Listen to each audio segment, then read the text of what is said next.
When is a merger not a merger? Piana Consulting has been talking and writing about and assisting with nonprofit mergers for 20 years. But have we really? There's actually a point to be clarified, having to do with terminology. This 2-minute quick hit will explain. In 2009, the Financial Accounting and Standards Board, FASB, issued a statement, number 164, adding clarity to the definition of nonprofit mergers and acquisitions. Boiled down, it says, a merger is when Organization A and Organization B get together, dissolve their existing corporate entities, and create a brand new Organization C. An acquisition is when an Organization A and B agree to dissolve one of their existing corporations and unite under one surviving entity. In fact, the vast majority of nonprofit mergers we see are acquisitions.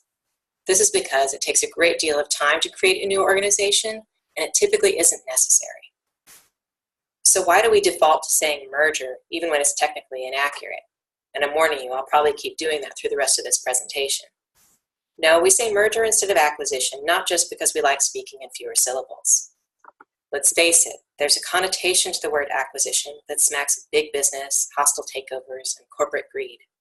The world of for-profit M&A dominates our imagination of the word and sets a precedent that's a poor model for nonprofits.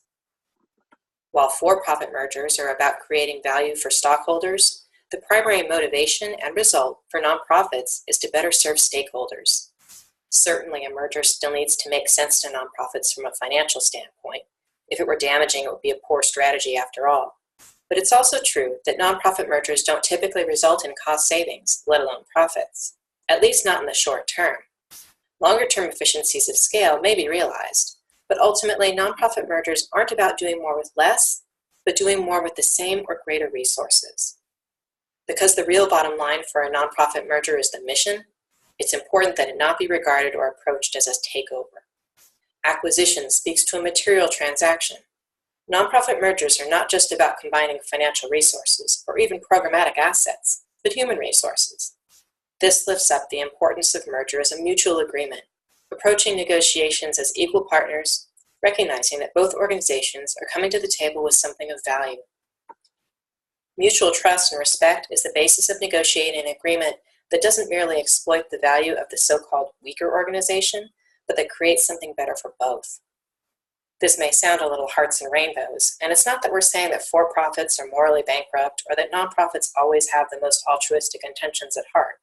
But for a nonprofit merger to achieve its desired goals, creating greater value for the community, it needs to be treated, and we think even spoke about, that way. Thanks for joining us, and if you'd like to learn more about nonprofit mergers and other partnerships, please join us at www.lapiana.org or drop us an email at info@lapiana.org.